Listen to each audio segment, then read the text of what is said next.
तो आज हम शुरू करेंगे पेज नंबर ये आ रहा है 16 मेरी बुक के अंदर और पैराग्राफ है सेकंड। यद्यपि यहीं से प्रभु जी कृष्णा माता जी, मैं सही बोल रहा हूँ क्या? माता जी कहाँ से हम पढ़ेंगे?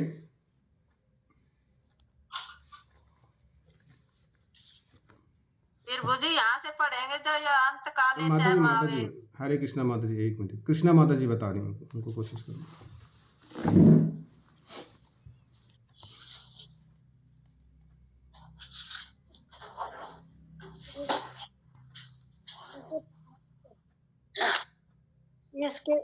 इसके बाद प्रश्न पूछा जा सकता है कि हाँ जी, ठीक है बस। हाँ जी माता, म्यूट कर लीजिए। तो ये पेज नंबर 20 है और मेरी बुक के अंदर कल प्रभु जी ने छोड़ा था, व्यक्ति को भगवत धाम की ही कामना तथा लालसा करनी चाहिए, क्योंकि जब उसको उस धाम की प्राप्ति हो जाती है तब उसको वहाँ से फिर जगत में लौटना नहीं पड़ता। तो आगे से पढ़ते हैं। इसके बाद प्रश्न पूछा जा सकता है कि भगवत धाम कैसे पहुँचा जा सकता है। इसकी सूचना भगवत गीता के 8वें अध्याय में 8.5 में इस तरह दी गई है। अंतकाले च मामेव सम्रमुक्त्वा कलेवरम यह प्रयाति सह भद्वताम याति नास्त्र यंत्रम संशय। अंतकाल में जो कोई मेरा स्मरण करते हुए शरीर त्याग करता है वह तुरंत मेरे स्वभाव को प्राप्त होता है, इसमें रंच मात्र भी संदेह नहीं है। तो यहाँ पर ये तो बोला है कि हमें जाना चाहिए कहाँ? भगवत धाम। रूपाद जी बोल रहे हैं कि हमें भगवत धाम जाना चाहिए, लेकिन अभी प्रश्न ये जो वक्ता है उसी ने ही बता दिया कि क्या प्रश्न हो सकता है, और प्रश्न ये होगा कि कैसे पहुँचे हम। क्या कोई सीढ़ी लगी हुई है जिसपे हम चढ़ के चले जाएं? ये संभव नहीं। लेकिन विश्वामित्र जो कि एक क्षत्रिय थे, वो इतने तपस्वी बन गए थे कि एक बार उन्होंने जिद में आकर के इतना यज्ञ किया, इतनी ज़्यादा सिद्धि उन्होंने प्राप्त की कि उन्होंने एक राजा को इस चीज़ का के लिए आश्वस्त किया कि मैं आपको इस शरीर के साथ ही स्वर्गलोक भेज दूंगा। और उन्होंने उस यज्ञ को इतना सकाम कर दिया कि वाकई में ही वो जो राजा थे चल करके स्वर्गलोक जा सकते थे। परंतु इस सब को देख करके सभी देवता डर गए कि अगर पृथ्वी लोक से स्वर्गलोक तक का ऐसा रास्ता बन गया तब तो जिसका मन करेगा वही आ सकेगा। तो बहुत उनको उनसे विनती की, तब जाकर के उन्होंने वो यज्ञ को बीच में किया। उस यज्ञ से उन राजा को वो आधे रास्ते से भी ऊपर पहुंचा चुके थे। सोचिए कि उस समय यज्ञ की कितनी ज़्यादा महिमा रही होगी, कितनी ज़्यादा पावर रही होगी। ऐसे बोलते हैं ना कि सत्यलोक में यज्ञ और मंत्र इनका सबसे ज़्यादा प्रभुत्व रहता है, और हमारे लोक में कलयुग में यंत्र का सबसे ज़्यादा प्रभाव रहता है। तो इसलिए यहाँ पर यंत्र से बनी हुई चीज़ें, मशीन, गाड़ी सभी हैं, लेकिन मंत्र से नहीं है। पहले आग, माचिस वगैरह की तिल्लियाँ नहीं होती थी कि माचिस की तिल्ली जाए, तो उसके लिए भी मंत्र था। उस मंत्र के से आह्वान किया जाता था अग्नि का, और अग्निदेव को वहाँ पर प्रकट होते थे। तो ये शुद्धता का प्रतीक है। अग्नि भी कितनी शुद्ध है कि मंत्रों के द्वारा ही उसका आह्वान किया जा रहा है, उसको बुलाया जा रहा है। तो जो व्यक्ति मृत्यु के समय कृष्ण का चिंतन करता है वह कृष्ण को प्राप्त होता है। मनुष्य के चाहिए कि वह कृष्ण के स्वरूप का स्मरण करे, और यदि इस स्वरूप का चिंतन करते हुए वह मर जाता है तो वह भगवत धाम को प्राप्त होता है। ये लाइन प्रभुपाद जी ने जो लिखा है ये 2 या 3 लाइन के अंदर ही सिमट गया है, लेकिन इस लाइन को साकार करने के लिए जन्मों लग जाते हैं कि अंत समय में क्या हमें भगवान का नाम स्मरण आएगा। एक बार एक लेक्चर में बताया जा रहा था, अमोघ लीला प्रभु बोल रहे थे कि किसी व्यक्ति की मृत्यु का उन्हें पता चला कि उनकी मृत्यु होने वाली है, और वो टेंपल में रेगुलर आया करते थे। तो हमारे टेंपल के कीर्तनिया चल दिए सारे के सारे कि चलो वहाँ पर कीर्तन करेंगे। तो वहाँ पर गए तो यहाँ के भक्त तो चाह रहे थे कि उनका उद्धार हो, कि अगर हम जितना हरि राम करेंगे तो, क्योंकि हम जब मरते हैं तो उस समय लगभग 1000 बिच्छू के काटने जितना दर्द होता है, और या मरते हैं तो ध्यान इधर उधर जाता है कि मरते समय हमें अपने जितने भी पूरी जीवन की घटनाएं हैं जो हमसे हुई हैं वो उसका चलचित्र चलता रहेगा। तो अब उन्होंने जब ये कीर्तन शुरू किया तो वहाँ पर उनके रिलेटिव थे जो कृष्णा भावना भावित इतने नहीं थे। अभी यहाँ पर तो कीर्तन कर रहे हैं मगर वो रो रहे हैं कि पिताजी मत जाओ, इसका क्या होगा पिताजी, ये चारों तरफ से उनको घेर रखा है, वो साइड में हमारे भक्त लोग कीर्तन कर रहे हैं। अभी ये चीज़ देख करके उन लोगों को गुस्सा आ गया, बोले तुम कैसे हो, तुम कैसे भक्त हो कि यहाँ पर एक व्यक्ति अपने प्राण छोड़ रहा है और तुम कीर्तन कर रहे हो, अरे कुछ तो शर्म करो, भगवान से डरो। तो ऐसे ऐसे उनको वो बोलने लगे। तो जब उन्हें मालूम ही नहीं है कि इस कीर्तन का कितना ज़्यादा प्रभाव है, कि अंतिम समय में जब ये अपना शरीर त्यागेंगे, अगर इनके कानों में भी भगवान का कीर्तन चला तो इनका कितने ज़्यादा चांसेस है कि वो भगवत धाम के लिए जाएं। मद्भावम शब्द परम पुरुष के परम स्वभाव का सूचक है। परम पुरुष सच्चिदानंद विग्रह हैं, अर्थात उनका स्वरूप शाश्वत ज्ञान तथा आनंद से पूर्ण रहता है। हमारा यह शरीर सच्चिदानंद नहीं है, यह सत नहीं अपितु असत है, यह शाश्वत नहीं अपितु नाशवान है, यह चित्त अर्थात ज्ञान से पूर्ण नहीं अपितु अज्ञान से पूर्ण है। हमें भगवत धाम का कोई ज्ञान नहीं, यहाँ तक कि हमें भौतिक जगत तक का पूर्ण ज्ञान नहीं। ये बिल्कुल ही सही बात बोली गई है। इसलिए अक्सर ये बोला जाता है कि ज्ञान जितना बटोरा जाए उतना ही कम है, क्योंकि हमारी बुद्धि इस लायक है नहीं कि हम संसार के सारे ज्ञान को अपने में समाहित कर लें। लेकिन दूसरे लोक में यानी कि भगवत धाम में ऐसा बहुत कुछ है। सचिव प्रभु जी के एक लेक्चर में मैंने सुना था कि यहाँ पर भागवतम के हमारे पास में प्रभु जी 13 कैंटो होंगे। ये श्रीमद् भागवतम में? हाँ जी प्रभु जी, मेरे को सही से पता नहीं है। हरकेश माता जी, क्या प्रभु जी? श्रीमद् भागवतम के कितने मतलब बुक्स हैं, कैंटो है? 18 बुक है प्रभु जी। ये 18 है ना? तो वहाँ पर बताते हैं कि ये 18 नहीं करीबन 54 हैं, और एक बुक का साइज लगभग इतना मोटा है। हाँ वो पहले वाली है जो। तो अभी ये इतनी ज़्यादा संक्षिप्त है, ये लगा लो कि जैसे कि हम जब स्कूल में पढ़ते थे तो कुछ जो एक्सरसाइज होती है, कुछ चैप्टर होता है, उसके बाद में एक संक्षिप्त विवरण है। ये सिर्फ ये विवरण है। हमारे बहुत सारे शास्त्रों को दूसरे धर्मों के लोगों ने जला दिया गया है, नहीं तो ये शास्त्र इतने वाइड हैं कि इन्हीं से पूरी हमारी जो यूनिवर्सिटी थी जो कि पूरे वर्ल्ड में रही है, बिहार में थी, उसका नाम मेरे को अभी याद नहीं आ रहा है, उसमें इतने ज़्यादा ग्रंथ थे कि जब उसमें आग लगाई तो लगभग 21 या 22 दिन लगे तक वो कॉन्टिन्यूसली जलती रही थी। सॉरी, 6 महीने लगे थे। हाँ जी प्रभु जी बोलिए।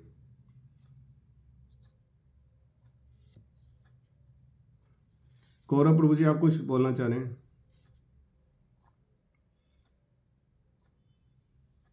शायद उनका नेट चला गया। हाँ जी, ये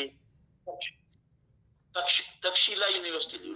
हाँ जी प्रभु जी, Takshashila, thank you so much. तो सोचो कि हमारे ग्रंथ कितने ज़्यादा पावरफुल थे, नहीं? तो ज्ञान का हमारे यहाँ पर लिमिट नहीं है, अनलिमिटेड है। हमारा कल्चर बताता है कि सुबह उठना चाहिए और समय पढ़ाई करनी चाहिए, और इस बीच में कोई भी डिस्टरबेंस नहीं है। कोई संडे नहीं आता, कोई मंडे नहीं आता। सुबह उठना है, शास्त्रों का अध्ययन करना है, रीडिंग करनी है। लेकिन अभी जो कल्चर चल रहा है उसमें एक ब्रेकर दिया जाता है, उस ब्रेकर का नाम है संडे।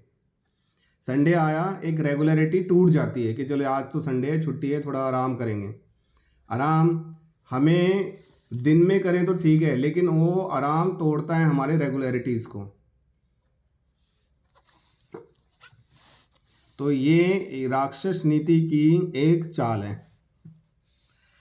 तो हमारा श्री सच्चिदानंद ये है, हमें भगवत धाम का कोई ज्ञान नहीं, यहाँ तक कि हमें इस भौतिक जगत तक का पूर्ण ज्ञान नहीं, क्योंकि ऐसी अनेक वस्तुएं हैं जो हमें ज्ञात नहीं।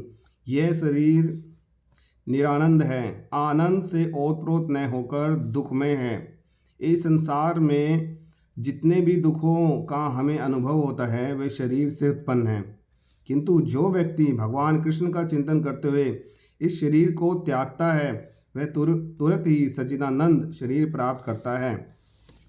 सच्चिदानंद शरीर प्राप्त करने का मतलब है हम जब भगवत धाम जाते हैं तो भगवान हम में और अपने में कोई भेद नहीं रखते, वो हमें वही शरीर प्रदान करते हैं जो उनका है।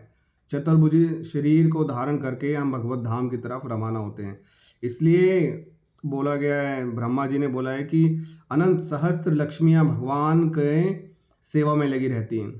तो जितने भी वैष्णवी हैं जो भगवान के धाम को जाती हैं उन्हें लक्ष्मी का शरीर धारण करके वहाँ पर पहुँचाया जाता है। एक दिव्य रूप है, वो दिव्य है। और वो भी इतनी दिव्यता पा करके, जो भक्त हैं वो इतनी दिव्यता पा करके भी उसे रंच मात्र भी ये नहीं रहता कि मैं ये बन गया हूँ या कुछ ऐसा बन गया हूँ।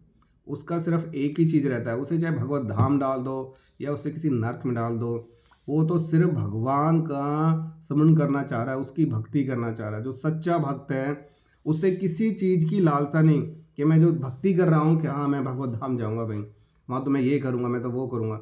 जैसे हमारी जो मदर थी उनको इतना ज्ञान नहीं था, लेकिन वो पूजा में बहुत वो रहती थी। वो हमें कह के डराती थी कि अगर तुम ऐसा करोगे तो तू स्वर्ग लोक नहीं नरक जाएगा, तो अच्छे काम करेगा तो स्वर्ग लोक जाएगा। उन्होंने हमारी गलत काम की प्रवृत्ति को इस तरीके से रोका। तो उनका जो सर्कल था वो स्वर्ग लोक तक ही था, क्योंकि उन्हें आगे भी यही बताया गया था, आगे से जो उन्होंने सुना था। तो वहाँ से भी ऊपर ये बहुत टफ टास्क है अंतिम समय में भगवान का नाम लेना। शायद आप सभी ने एक कथा है, उनका मेरे को नाम याद नहीं आ रहा, अभी आएगा तो मैं आप लोगों से शेयर करूँगा। ठीक है, तो आगे बढ़ते हैं। इस शरीर को त्याग कर इस जगत में दूसरा शरीर धारण करना भी सुव्यवस्थित है। मनुष्य तभी मरता है जब यह निश्चित हो जाता है कि अगले जन्म में उसे किस प्रकार का शरीर प्राप्त होगा। इसका निर्णय उच्च अधिकारी करते हैं, स्वयं जीव नहीं करता। इस जीव में अपने कर्मों के अनुसार हम उन्नति अवनति करते हैं। यह जीवन अगले जीवन की तैयारी है, अतः हम इस जीवन में भगवत धाम पहुँचने की तैयारी कर लेते हैं। तो इस शरीर को त्यागने के बाद हम भगवान के ही सदृश आध्यात्मिक शरीर प्राप्त करते हैं। जैसे कि आपको बताया गया है कि ये हम लोग सिर्फ एक ही चीज़ से डिसाइड कर सकते हैं कि हम आगे क्या जा सकते हैं, अपने कर्मों से। हम अपने कर्मों से डिसाइड कर सकते हैं कि हम अगले जन्म में क्या हो सकते हैं, क्योंकि हमारे मृत्यु से लगभग 10 से 15 साल पहले हमारा शरीर के भीतर ही एक सूक्ष्म शरीर बनना तैयार हो जाता है। अब वो कुत्ते का बनेगा, भालू का बनेगा, हाथी का बनेगा, वो हमारी कार्यकलापों के ऊपर ही निर्भर करता है। एक बार प्रभुपाद जी से किसी ने पूछा, माता जी ने पूछा कि प्रभुपाद जी अगले जन्म में मैं क्या बनूंगी। तो प्रभुपाद जी ने सोच के उनसे पूछा कि आपको क्या सबसे ज़्यादा पसंद है। तो उन्होंने जवाब दिया, प्रभुपाद जी मेरे को तो है ना पानी में तैरना और पानी में रहना बहुत पसंद है। तो बोले ठीक है, तो आप अगले जन्म में मछली ही बनोगे।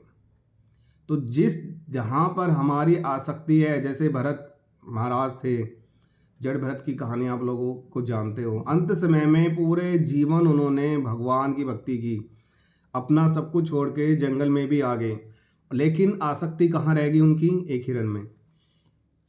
यहाँ पर वो अकेले थे, एसोसिएशन नहीं था, मतलब वैष्णवों का, भक्तों का संग नहीं था उनके साथ में, तो अकेले इस पड़ाव से गए। तो इसलिए हमारे जो कर्म हैं उस तरीके के होने चाहिए कि एटलीस्ट हमें ऐसा शरीर तो प्राप्त हो जहाँ हमें भगवान की भक्ति ही करनी हो। ये कुत्ते बिल्लियों के खेल में तो ना पड़े हम लोग कम से कम। जैसे कि पहले कहा जा चुका है, आध्यात्मिकवादियों के कई प्रकार हैं, ब्रह्मवादी, परमात्मावादी तथा भक्त। और जैसा कि उल्लेख हो चुका है, ब्रह्म ज्योति यानी कि आध्यात्मिक आकाश में असंख्य आध्यात्मिक लोक हैं। इन लोकों की संख्या भौतिक जगत के लोकों की संख्या से कहीं बड़ी है। यह भौतिक जगत अखिल सृष्टि का केवल चतुर्थ अंश है। चतुर्थ का मतलब है 1/4 क्वार्टर, यानी कि अगर 12 या 4 हैं तो 1 भाग है केवल ये।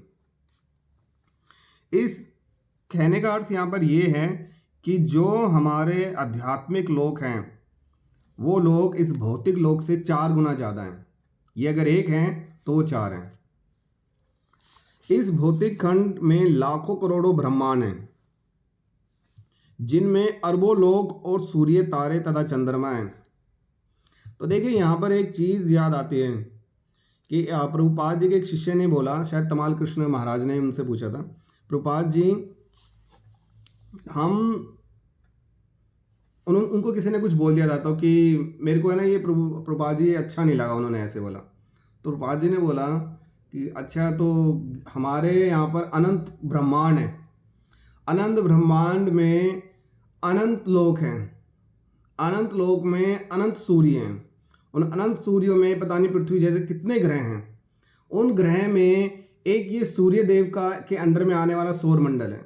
उस सौर मंडल के 12-13 ग्रह हैं। उन ग्रह में एक पृथ्वी है, उस पृथ्वी में एक भारत है, उस भारत के इतने शहर और राज्यों में एक वृंदावन है।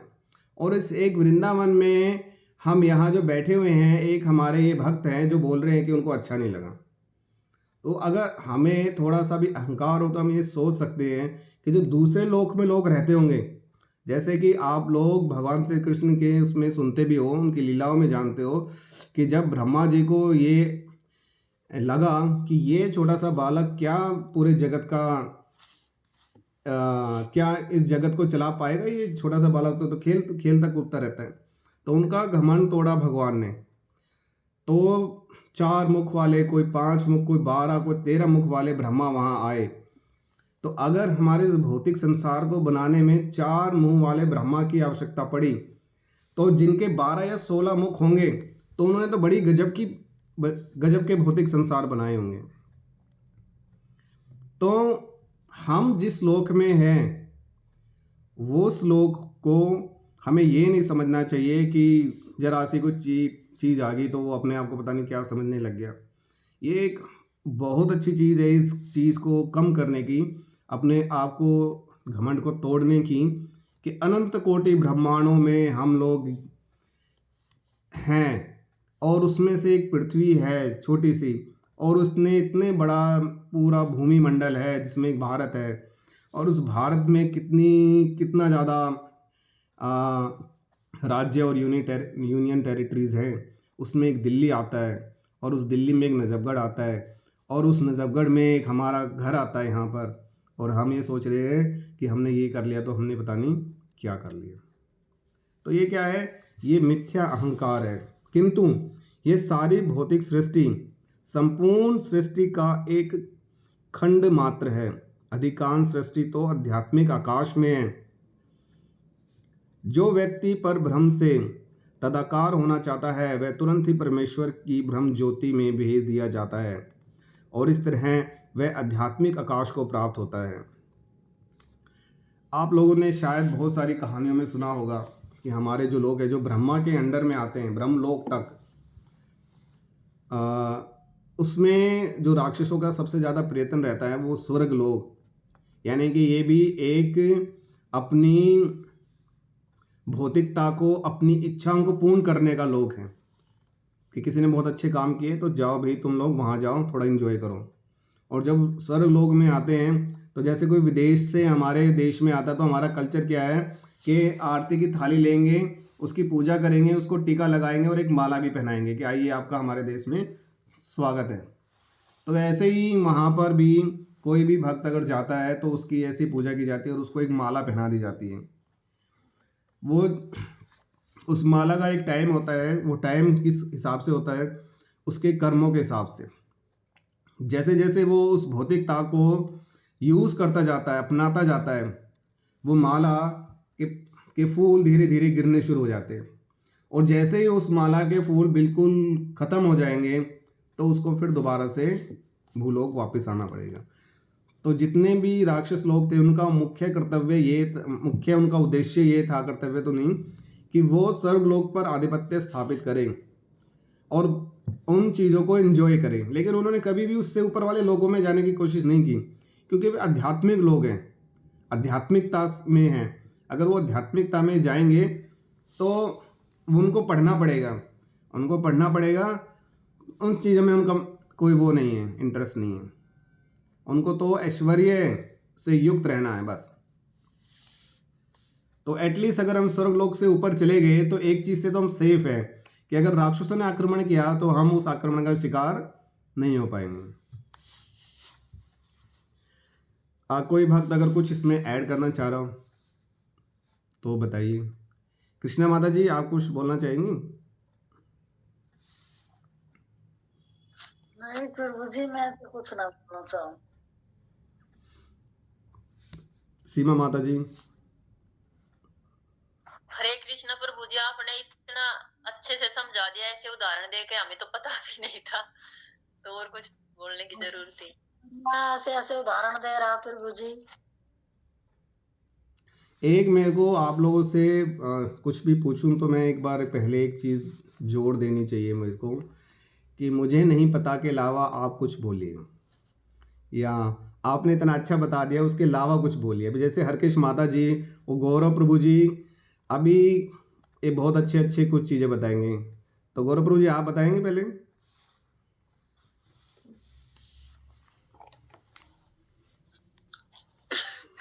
मैं एक अलग लाइन बोलूंगा प्रभु जी। हाँ जी बोलिए बोलिए। मेरे दिमाग में और कुछ नहीं आ रहा। हाँ जी नहीं बोलिए।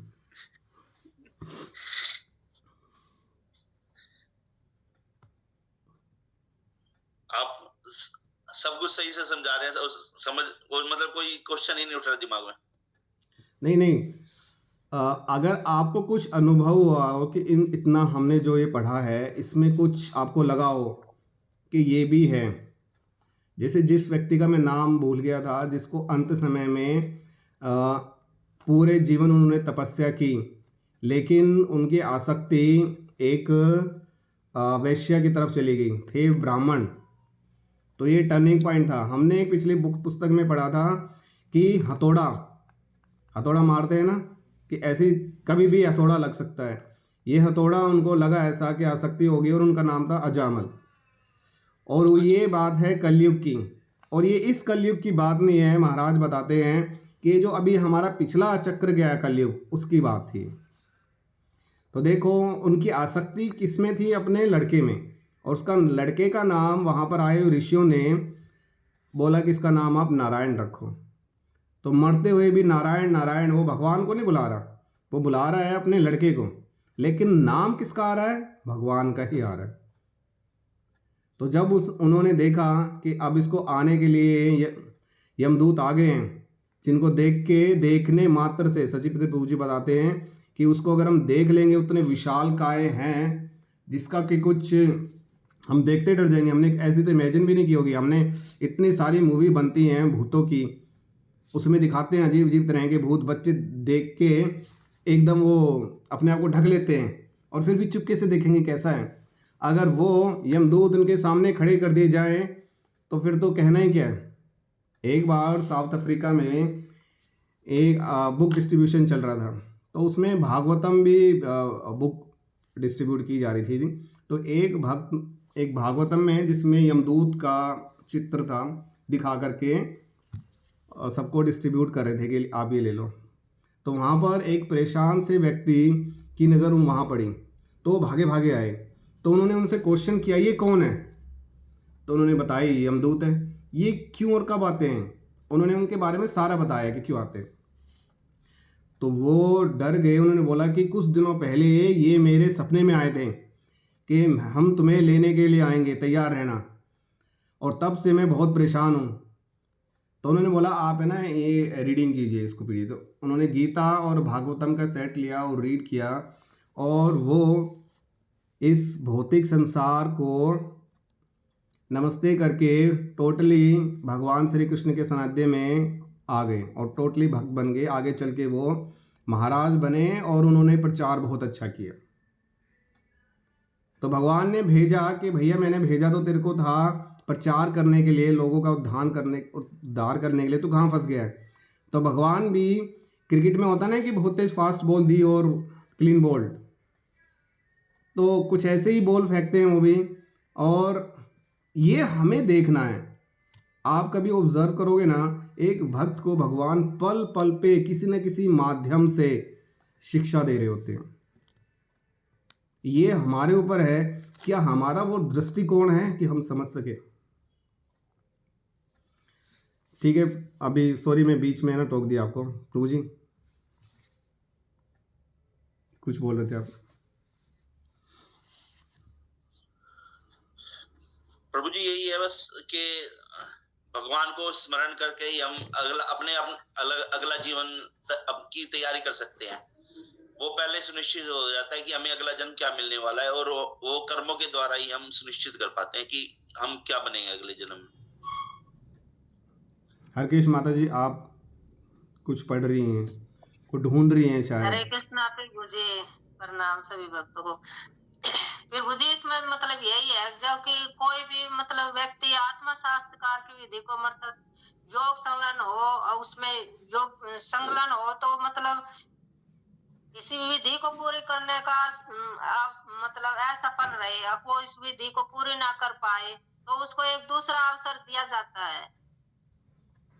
उस व्यक्ति को जन्म वृद्धि ब्राह्मण अथवा धनी, ऐसे धनी व्यक्तियों के घर में जन्म मिलता है उस परिवार में, कि यदि कोई वह इतना भाग्यशाली है कि उसे एक परिवार में जन्म मिले है, ऐसा परिवार में जन्म मिले जो उसे आत्मा शास्त्रकार महत्व समझने का समस्त सुविधाएं प्राप्त हो। अब वो उसको ऐसा परिवार में जन्म मिलेगा अब जो कि उसको मतलब कि मतलब उसको जन्म से ही मतलब ये भक्ति प्राप्त होगी, सुविधा रहेगी उसको जीवन में आरंभ में, जो हरे कृष्ण भावना भावित बालक यहाँ अवसर प्राप्त कर सकता है वो। और भगवान नाम कीर्तन और ये नित्य करना सीखना, और ये जब ये बड़े होंगे तो वो मतलब उसमें परिवर्तन नहीं आएगा। जैसे बच्चे ही करने लग जाए तो बड़े होकर भी उसमें मतलब ऐसा कोई परिवर्तन नहीं आएगा कि वह भौतिक संसार में फंसे।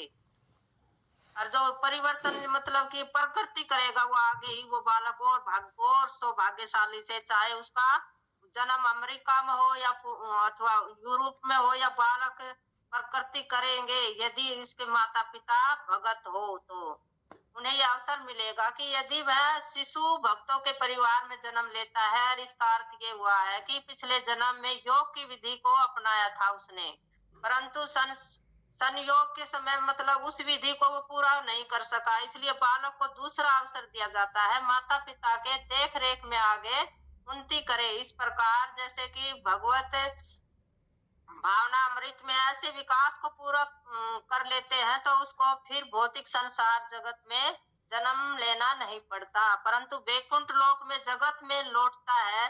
जो कोई वैकुंठ जगत में लौटता है तो उसमें भगवान भी मतलब भगवान श्री कृष्ण भगवत गीता में भी कहते हैं कि 4.9 में कि जन्म कर्म च में दिव्य में यो वेति तत्वता तत्कत्वा देहम पुनः जन्म नेति मामेति सो अर्जुना। हे अर्जुन, यदि कोई मेरे जन्म तिरुभाव और कार्यों को समझ लेता है तो केवल ऐसा समझने के कारण ही मैं उसको यह शरीर त्यागने के पश्चात वैकुंठ में जन्म लेने का अवसर दिया जाता है, कि हमें यह शरीर त्यागना नहीं पड़ेगा।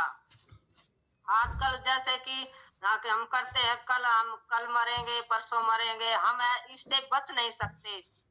मृत्यु आएगी तो वो आएगी ही पुनः। जैसे कृष्ण को समझ लिया है जिसने, तो वह पुनः भौतिक शरीर नहीं लेना पड़ेगा उसने। जिसने भगवान कृष्ण को समझ लिया है उनको मतलब भौतिक शरीर नहीं लेना पड़ेगा, सीधे ही वे वैकुंठ जगत को जाता है। किसी भी वैकुंठ लोक में जन्म लेता है अथवा श्री कृष्ण कहते हैं कि जैसा भी कोई भौतिक शरीर मिलता है अंतर पड़ता है, मतलब शरीर भारत में, चंद्रमा में, सूर्य में, ब्रह्मलोक में अथवा इस भौतिक जगत में कहीं भी, तो उसे यह जान लेना चाहिए कि पाप, ये सब मेरे पाप कर्मों के कारण ही मुझे ये जन्म मिल रहा है।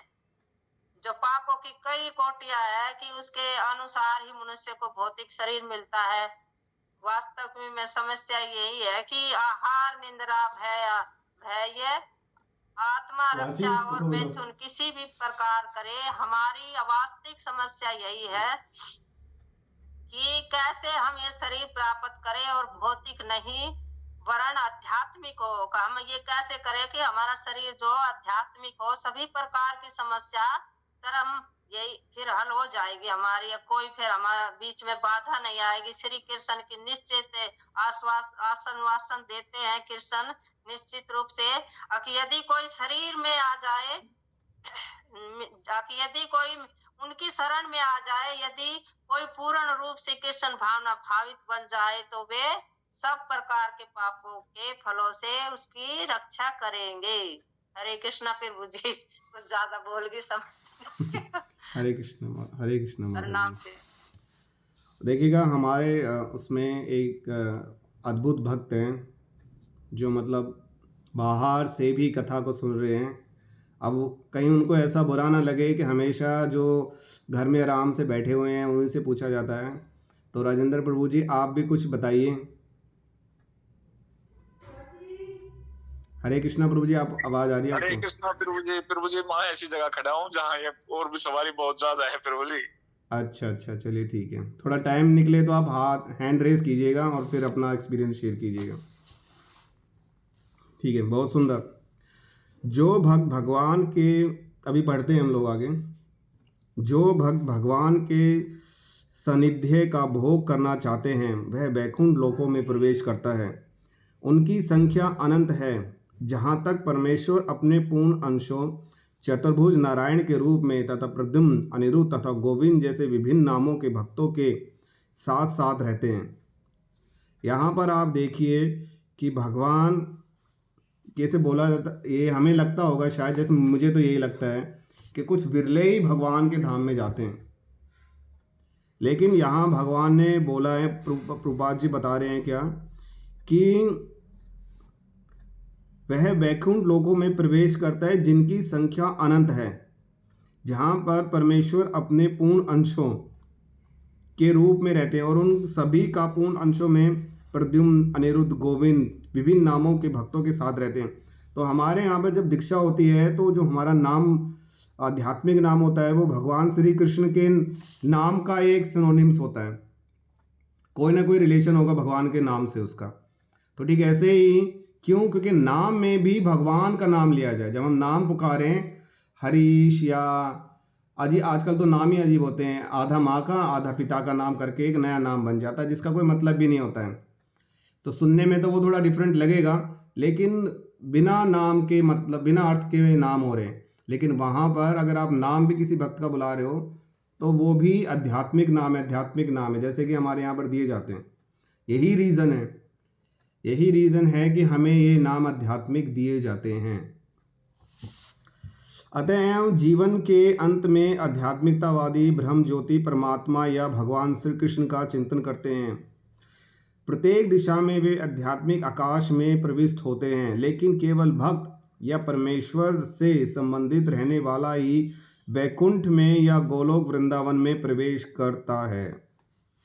जो भगवान में खोया हुआ है सिर्फ वही वैकुंठ लोक में जाता है।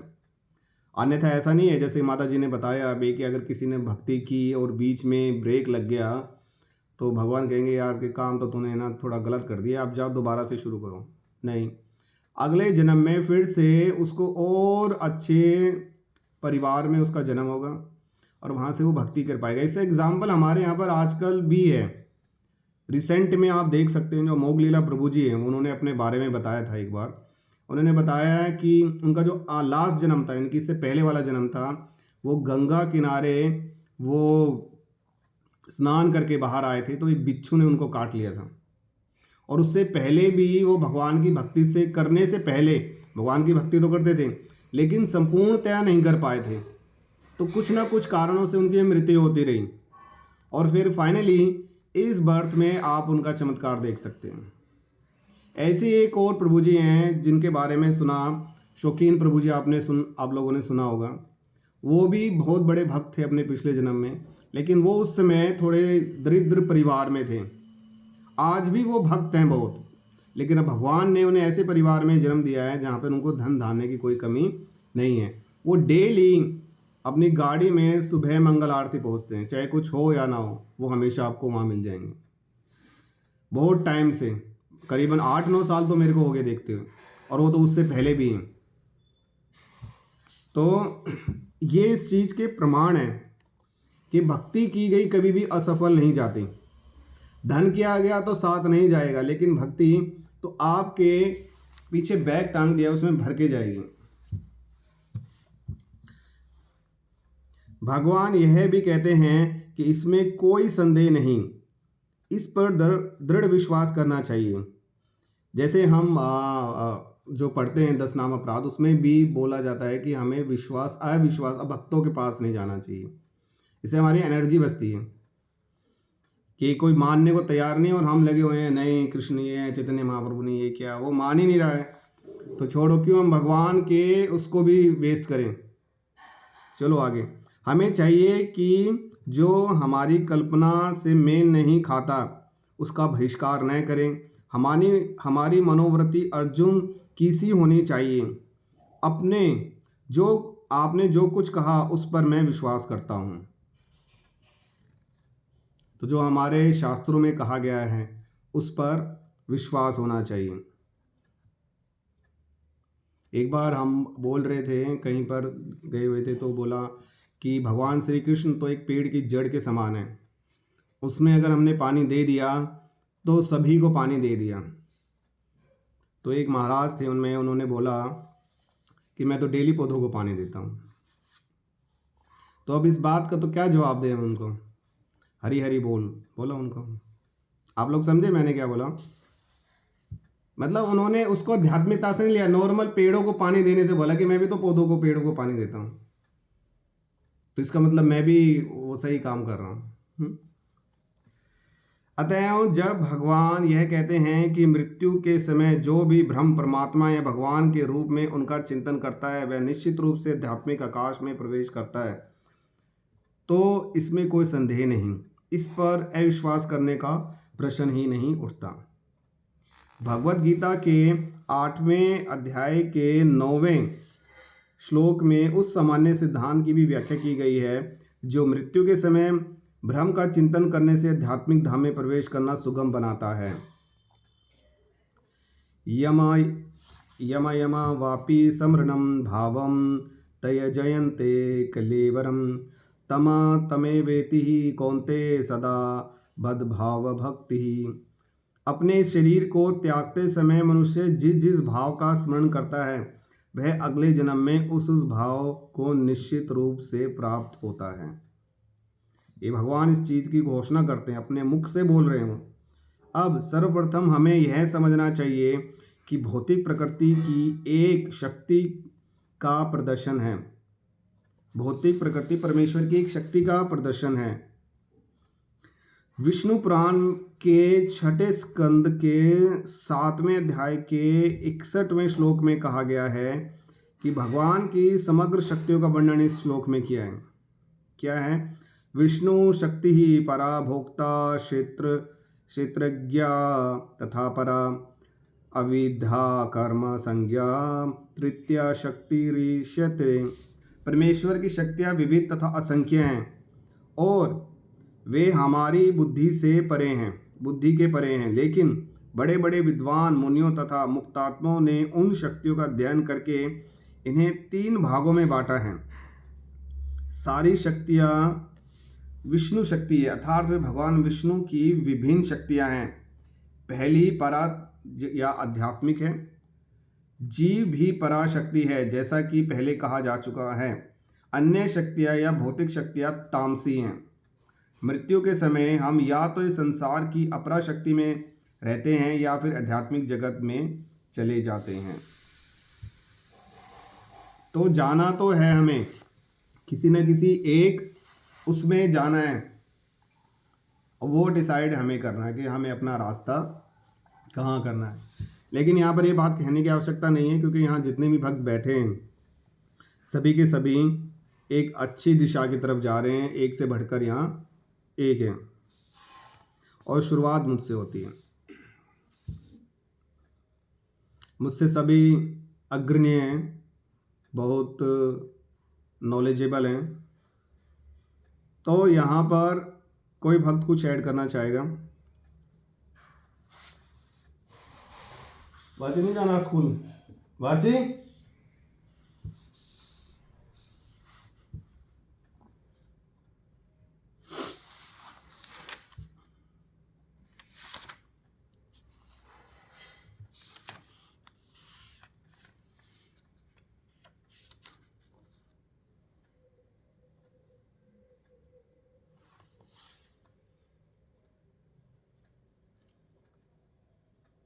कृष्णा माता जी।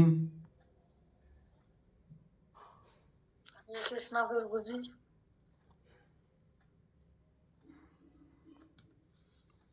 प्रभु जी सारी बात तो आपने सही बता दी, मैं क्या बताऊं। आप तो मेरा तो घणे ही अच्छे ऊंचे भक्त बन रहे हो। माता जी लगा सुबह सुबह आपको मेरी टांग खींचनी है। हाँ? सुबह सुबह आपको मेरी टांग खींचनी है क्या? नहीं प्रभु जी, ये टांग थोड़ी है प्रभु जी। अगर भगत ऊंचे है तो है, इसमें क्या कोई संदेह है? आप इतनी अच्छे तरह कहाँ कहाँ से कहानी सुनाते हैं, हमने तो इनके बातों का ज्ञान ही नहीं है ना, हमने पता। और कुछ याद सुना भी है तो फिर मुझे वहां तो सुना इतना याद रहा, उसके बाद सब पर पानी फिर जा।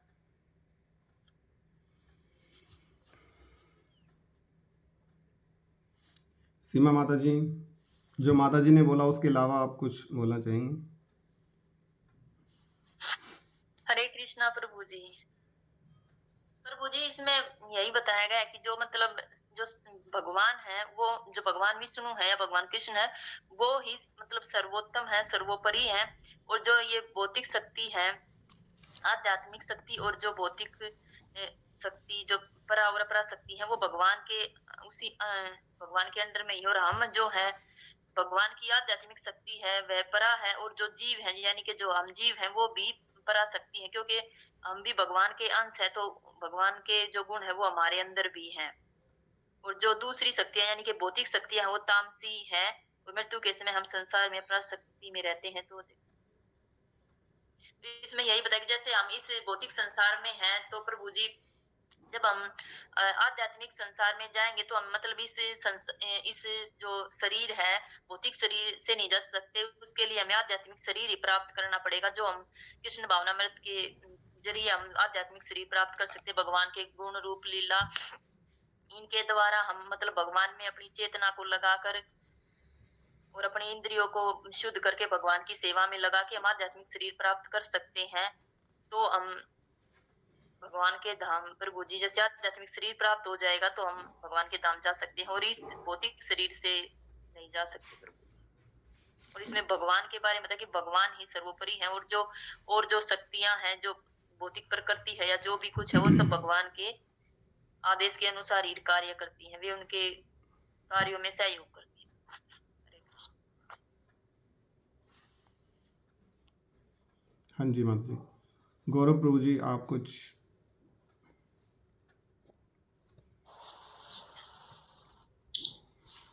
प्रभु जी, यहाँ 3 शक्तियों का बताया, ये 3 शक्तियां कौन सी होंगी?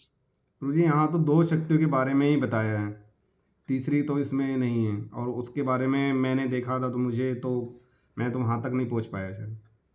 सोचा आप लोगों की सहायता से पहुँच जाऊँगे।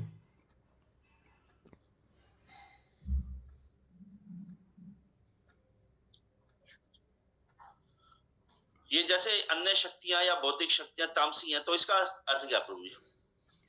प्रभु जी, तामसी शक्तियाँ क्या होती हैं? राक्षस 2 तरह के होते हैं ना, देवता और असुर। तो तामसी शक्तियाँ गलत शक्तियाँ हैं। जैसे आजकल बोलते हैं, हम सुनते भी होंगे ना अपने बड़ों से, या कि आजकल की लड़ाई ना आमने सामने की नहीं रह गई है, आजकल पीछे की लड़ाई ज़्यादा है। तो ये पीछे की लड़ाइयाँ क्या हैं, ये उल्टे पुल्टे काम करना, ये तामसी लोगों के काम है। अजीब अजीब सी चीज़ें लेके आते हैं, अजीब अजीब से काम करते हैं, ठीक है ना। तो ये सारी तामसिक शक्तियाँ हैं, इसकी तरफ लोग से जुड़ी हुई हैं। हाँ, इससे ज़्यादा वो रहते हैं। वो बोलते हैं कि इससे है ना, आपने देखा होगा कहीं लिखा भी रहता है, इवन एडवर्टाइजमेंट भी होने लग गया इस चीज़ का, कि अगर आपको 5 मिनट में फ़र्क ना मिले तो पैसे वापस। तो ऐसा बोला जाता है कि जो चीज़ जितनी जल्दी होती है उसका कुप्रभाव भी उतना ही तेज होता है। अगर कोई बीमार है और वो एकदम ठीक हो गया तो बहुत ज़्यादा चांसेस हैं वो लंबे समय तक नहीं रहेगा ठीक। लेकिन अगर जो धीरे धीरे धीरे धीरे होता है वो लंबे समय तक रहता है। तो ये तामसिक शक्तियाँ, अब मैं नाम तो ले नहीं सकता उनका, लेकिन हाँ आप देख सकते हो कि ये लिख दिया उसके ऊपर, वहाँ टांग लो, ऐसी भाषा जो हमें समझ में भी नहीं आती है, ना हमने अपने कभी शास्त्रों में पढ़ा। तो ये सब तामसिक शक्तियाँ हैं और आजकल इन्हीं का बोलबाला है। ठीक है प्रभु, ठीक है प्रभु, ठीक। तो अभी हमारे पास आज हम यहीं तक ही करेंगे क्योंकि हमारे पास अभी भी 2-3 मिनट शेष हैं। अगर कोई भक्त चाहे तो उसमें ऐड करना तो उनकी अत्यंत कृपा होगी।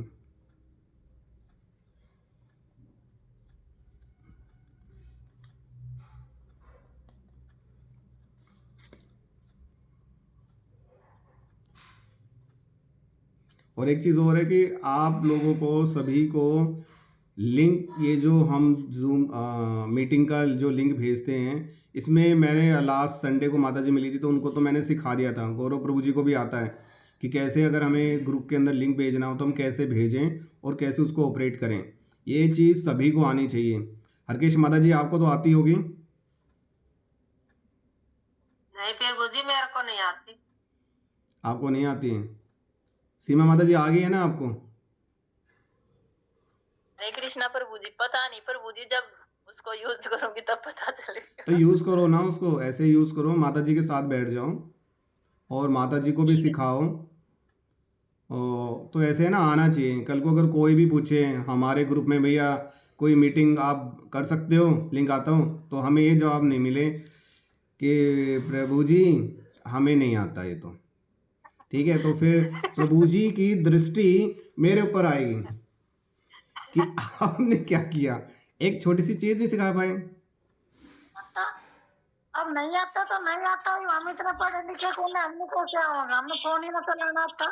माता जी मैं आपको बताता हूँ, मैं कोई बहुत बड़ा पढ़ा लिखा नहीं हूँ, लेकिन मेरे को रोटी बनानी नहीं आती, मेरे को सब्जी भी बनानी नहीं आती। आप लोगों को आती है? ये औरत का काम है, माता जी का माता काम जी है। आप गलत बोल रहे हैं, ऐसे नहीं बोलना कि ये औरतों का काम है, ये पुरुषों का काम है। हम सब आत्माएं हैं, कोई हाँ हम बायोलॉजिकली डिफरेंट हैं, लेकिन जो आत्मा है उसका साइज सेम है। मेरा साइज इतना बड़ा नहीं है, वही बाल के ग्रिम के 10,000वें भाग का मेरा है और आपका भी वही है। तो आदमी औरत नहीं है, सब बराबर हैं। तो इसलिए ये हमें सीखना है, हम पेट से सीख के नहीं आए। और मेरे ख्याल से 5-10 मिनट अगर आप प्रैक्टिस करोगे इसके तो आप सीख जाओगे। अरे जो हरे कृष्ण महामंत्र बोल सकता है, इतने बड़े मंत्र याद कर लिए, और इनके लिए क्या चीज़ है, कुछ भी नहीं है। तो क्योंकि मैं अभी इसको शुरू करूँगा, मैं हर एक भक्त को ग्रुप में डालूंगा कि वो लिंक भेजेंगे, वो होस्ट करेंगे उसको, तो ताकि आगे चल के आप लोग इस चीज़ को हैंडल कर सको। हमें सेल्फ डिपेंडेबल बनना है, मतलब आत्मनिर्भर बनना हर चीज़ में। हम ऐसे नहीं कह सकते ये तो नहीं आती, हम कब तक बोलते रहेंगे नहीं आती। प्रभु जी हरे कृष्णा भेज भी दे तो फिर चालू करना करनी, फिर ऐड कैसे करेंगे उसमें? जैसे आप भेज देते हो ना, तो सबसे पहले तो आपको ज्वाइन करना पड़ेगा। जब आप ज्वाइन करते हैं, एक मिनट माता जी,